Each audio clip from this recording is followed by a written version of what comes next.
My fiance disappeared the day before the wedding, but the real shock began when I opened her laptop. Please, read all the way through, because what happened still feels like a nightmare I haven't woken up from. I thought I was marrying the love of my life, but the night before our wedding, I opened her laptop and realized I'd never truly known her at all. I haven't slept in 3 nights. Not really. I've dozed off for maybe 20 minutes at a time, twitching awake with that cold, bone-deep feeling that something's wrong. Because something is wrong. Very, very wrong.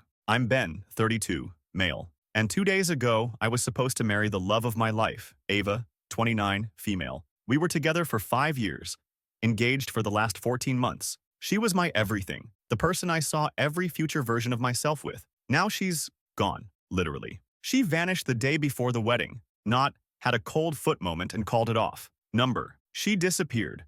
Like no-showed her hair appointment, stopped responding to texts, left her phone at our apartment, and didn't tell a soul. Not her parents, not her best friend, Claire, not the planner we spent $7,800 on. Nothing. It started on the Thursday night before the wedding. We were both a little tipsy from the joint rehearsal dinner, laughing on the couch, eating leftover tiramisu from the tasting, and debating whether to do a first look or keep it traditional. She looked happy, like genuinely. She even kissed my forehead and said, "This is going to be the best weekend of our lives." And then I woke up Friday morning alone. At first I thought she'd gone for a walk or maybe stayed over at Claire's to do some last-minute wedding prep. But by 11 a.m., Claire called me asking where Ava was. She never showed to get her nails done, never texted back, never picked up. By 2 p.m., I was spiraling.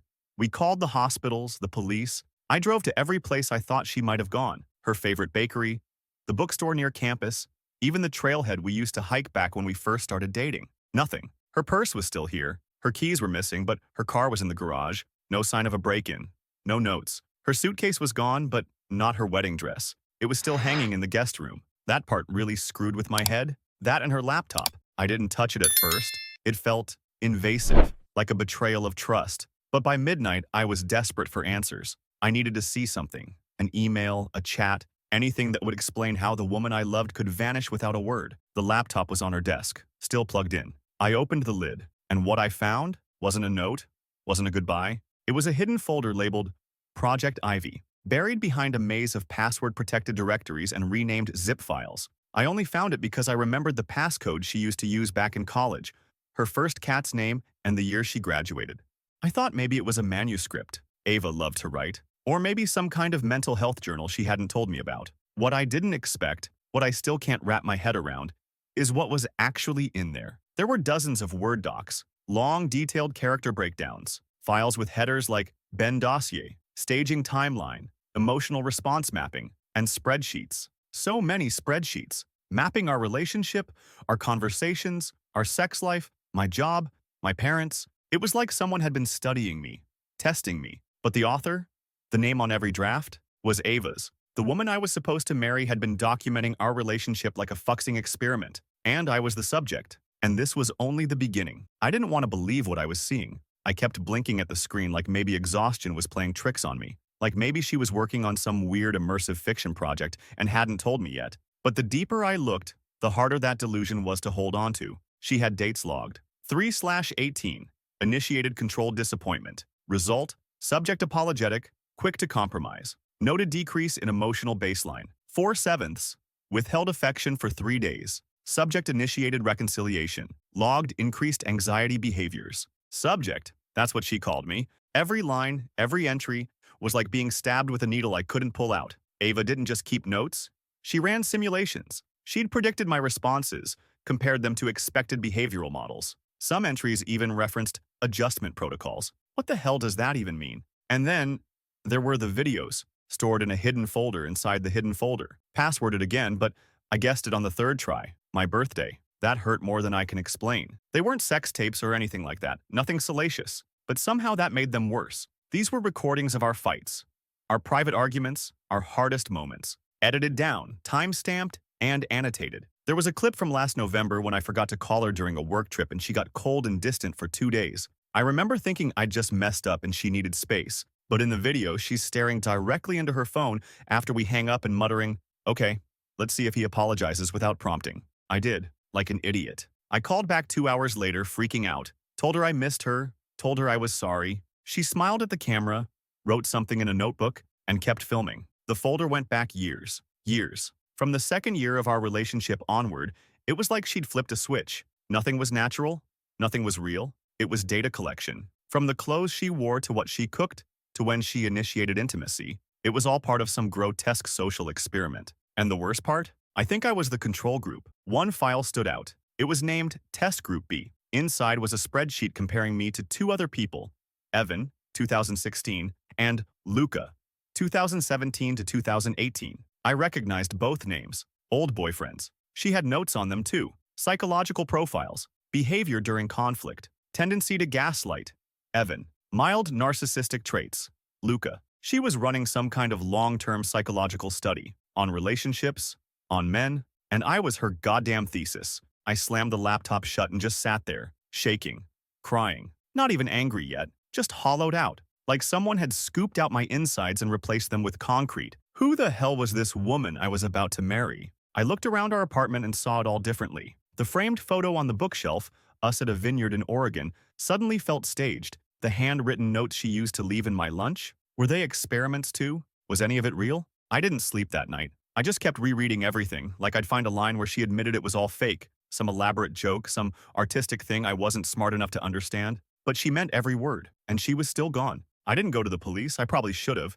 She was technically missing after all. But how do you explain something like that to a cop? Yeah, hi, my fiance vanished the day before our wedding and left behind a psych experiment disguised as a love story. No, there's no ransom note. Yes, she studied my emotional breakdowns like lab data.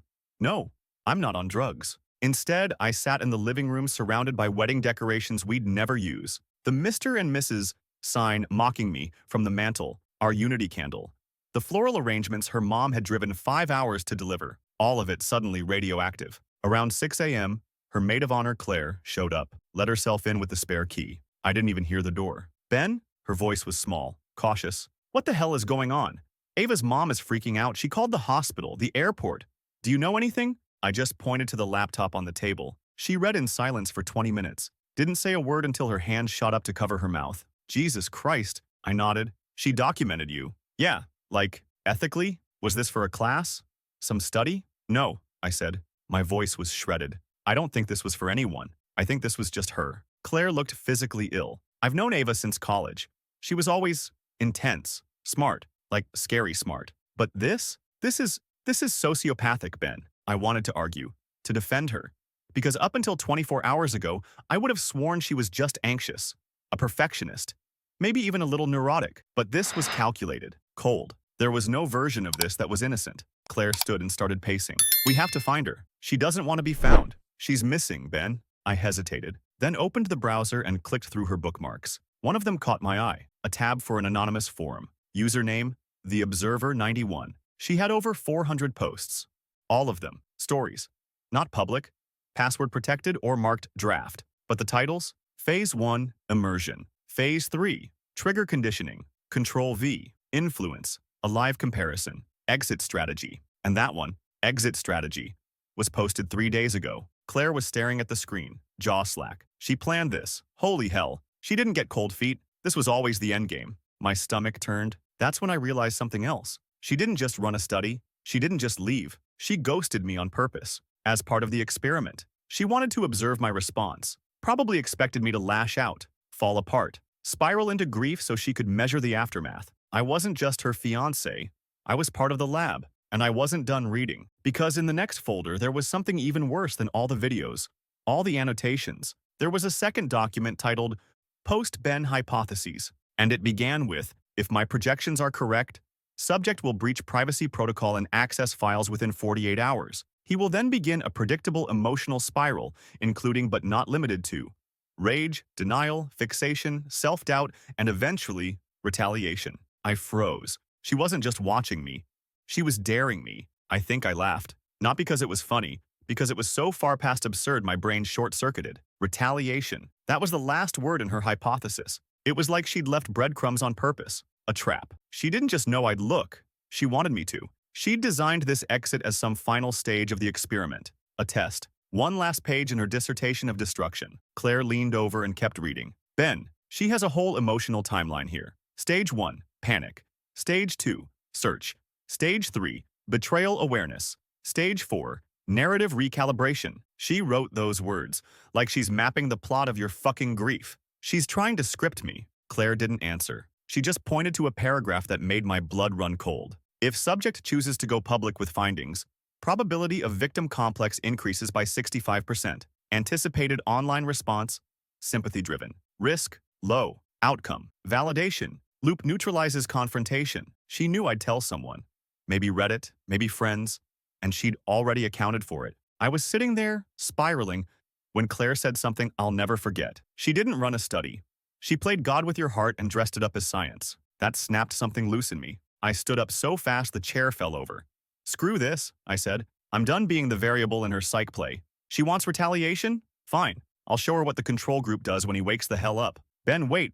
What are you going to do? I'm going to end her fucking experiment. I didn't sleep that night either. I made coffee and started digging. I knew her well, better than anyone, ironically, and I started thinking like her, predicting her moves for once. I went through her social media accounts, private, locked down, but her sister tagged her in a story 5 days ago, a blurry photo of a cabin in upstate New York, quiet, remote. Ava had mentioned once that her college professor had a writing retreat up there. It clicked. I called the professor, pretended to be confirming a delivery. He said, "Oh yeah, Ava mentioned she might stop by." Bingo. The next morning, I filled a duffel with everything I needed. My old laptop, a burner phone, a copy of her own files backed to a USB, and I drove 6 hours north to the cabin in the woods. It was dusk when I got there. Her car was parked in the dirt lot. I nearly screamed when I saw it. The same cracked windshield she swore she'd fix after the wedding. I crept up the wooden path. The cabin was small, one light on in the kitchen, shadows moving behind the curtains. I waited until I saw her silhouette walk out of the room, then slipped around the back. Unlocked window. Easy. Too easy. She left it cracked. And there, on the kitchen table, was another laptop. Heron open. Mid-typing. I stepped inside, quiet as I could, and read the last sentence she'd written. Subject's response exceeded expectations. Current behavior suggests emergent independence. Previously unaccounted for. Outcome. Thrilling. Risk. Rising. That's when I knew she hadn't run from me. Shupdate. Okay. Deep breath. I did not expect this post to blow up like it did. I've been reading your comments nonstop. Some of y'all are hilarious. Some of you might need therapy more than I do, and a few of you genuinely helped me get my head on straight. So thank you. Quick clarifications before I dive into what happened next. Yes, I 100% believe Ava was running some sort of psychological study, but no, she wasn't part of any academic program I can trace. This was personal. There's no institution backing this, it's just her. No, I didn't call the police yet. At this point, she wasn't legally missing, and honestly, I needed to see her face before I handed this to someone else. And yes, I had a plan when I went to the cabin. A real, solid, fuck with her head kind of plan. Because here's the thing, she left that window open on purpose, left the laptop open on purpose. She wanted me to find her. Ava didn't just want to disappear, she wanted to orchestrate her own myth. The perfect story of a vanishing bride and the fiancé who couldn't let go. She was playing God, sure, but gods don't handle consequences well. So here's what I did. I didn't make a sound when I slipped into the cabin. I read the screen, saw that line, outcome, thrilling, risk, rising, and instead of losing it, I smiled. She wanted to watch me spiral? Fine, let's give her a performance. I logged into her laptop, same password as always. Inside her Phase 4 folder was a pre-written goodbye email to me, scheduled to send the morning of the wedding. It read like a posthumous breakup letter, poetic, cold, emotionally detached, like it was written by someone who'd only studied grief, not felt it. I deleted it. Then I recorded a video, using her webcam. A simple, quiet message. Hey Ava, you miscalculated. See, the thing about test subjects is, sometimes they evolve, sometimes they look back, and they see you. All of you. So here's my response, I'm done playing along. You wanted data? Record this. Then I shut the laptop, and I waited. 30 minutes later, the front door opened. She stepped in wearing a sweater I bought her last fall. Her hair was tied back, no makeup. She looked normal, and it pissed me off how much I still recognized her. She froze when she saw me. Ben? I didn't speak, just tilted my head. Her eyes flicked to the kitchen, the laptop. You came all this way? She asked, like it was a game. I read it all, I said. Every file, every video, every lie. She winced, barely, and then she smiled. I knew you'd figure it out. You wanted me to. I needed to see how far you'd go. You were always so controlled. But this is raw. This is truth. I stepped closer. This is me finally seeing you for what you are. She opened her mouth, probably to spin it, to twist it, to run another test. So I cut her off. I copied everything. Your files, your videos, the folder marked Test Group B? That's public now. Her smile cracked. I kept going. You wanted to write the ending? Too bad, because now the whole world gets to watch you dissect people like they're insects. And I made sure it's traceable. Your name, your face, your words. Her face dropped. Full-on panic now. You wouldn't. Oh, but I did. She lunged toward the laptop. Too late. That was the moment she realized the experiment wasn't hers anymore. It was mine, and I was going to make sure everyone saw what kind of monster she really was. She screamed, not loud at first, more like a high-pitched crack of disbelief, a sound people make when they realize they've lost something they thought they'd control forever, like watching your house burn while holding the match. Ben, she hissed, you have no idea what you've done. No, I said, voice steady. You don't. She lunged for me, not swinging. This wasn't a Lifetime movie. It was more primal than that, like she was trying to claw back control with her bare hands. I stepped aside, let her stumble past, then turned and said the most satisfying sentence I've ever spoken. It's already backed up in 6 places, and by morning, 3 of your employers and your parents will have copies. She froze. That did it. Her whole face collapsed in on itself. Eyes wide, mouth trembling, breath coming fast. Not fear, rage. You're ruining everything, she spat. You don't understand what this meant. I do, I said. It meant nothing to you. That's what makes this so sick. She started pacing in erratic, jagged lines, mumbling, tugging at her hair. You weren't supposed to react like this, she whispered. You were supposed to reflect, to grow. I gave you the chance to see yourself. By turning my life into a case study, I laughed bitterly. I wasn't your partner, Ava. I was a goddamn rat in a maze. She spun around and slammed her palm against the wall, so hard a picture frame fell. Glass shattered across the wood floor. I loved you, she screamed. And for 1 second, I saw the flicker of something real behind her eyes. You were supposed to love me enough to understand me. I stepped forward, inches from her now. I did, I said, calm but cold. And that's why I'm done protecting you. The room went still. Then she did something I wasn't expecting. She dropped to her knees, not crying, not begging, just sitting there, staring up at me like she was watching the ruins of her empire fall in slow motion. I don't know who I am without this, she whispered. I didn't answer, because that wasn't my problem anymore. Instead, I walked out of that cabin, left her there with her broken laptop and broken delusions and shattered test results. I didn't look back. Not once. By the time I got back to town, my email was blowing up. Screenshots had gone viral. Reddit threads. Discord chats. Her little social experiment was unraveling like a pulled thread on a cheap sweater. And me? I wasn't broken anymore. I was awake. She tried to play God, but God's fall. And this time, the lab rat got the last word. I thought it was over. Really, I did. After the drive back, I sat in my apartment in complete silence. No texts, no wedding to plan, no illusion left to cling to. Just a laptop full of evidence and a dead bouquet on the counter. I watched the petals slowly curl inward, dry and flaking like they knew they'd been made for a lie. I filed a report with the University Ethics Board. Even though Ava wasn't officially tied to them anymore, she'd referenced professors, used language that blurred those lines. Her experiment might have been personal, but it mimicked academic structure enough to get their attention. The Reddit thread was blowing up. Some folks thought I was lying. Others thought she needed to be institutionalized. A few asked for the files. Those, I didn't share. I'm not trying to go viral off someone's breakdown. I just needed people to know what she did to me, what she was. That's when the doorbell rang. I don't know what I expected. Maybe a neighbor, a reporter even, not Ava's mother. I opened the door and there she was. Diane, 50-something, tall, regal, the kind of woman who wears pearl earrings with yoga pants. She looked wrecked. Ben, she said, voice tight, I need to talk to you, please. We sat in the living room, the same room Ava decorated with soft sage pillows and faux eucalyptus. Diane didn't say anything for a long time, just stared at the wedding photo mock-ups on my coffee table. She told me you were abusive, Diane said finally, that you were emotionally manipulative, controlling. She said you isolated her. My mouth went dry. I believed her, she said. I told my friends. I told my husband. I told our church. Then she looked at me, really looked. And the grief on her face wasn't just shame, it was betrayal. She lied to all of us. I nodded. She's been doing it for years. Diane reached into her purse and handed me a small USB drive. She left this on my desk the day she disappeared, she said. Said it was for when I was ready to understand her. I couldn't bring myself to open it. But after I saw the thread, I did. Her hands were shaking. Ben, there's more. There's so much more. You weren't her first experiment. My blood turned to ice. Who else? Everyone, she said quietly. She started in high school.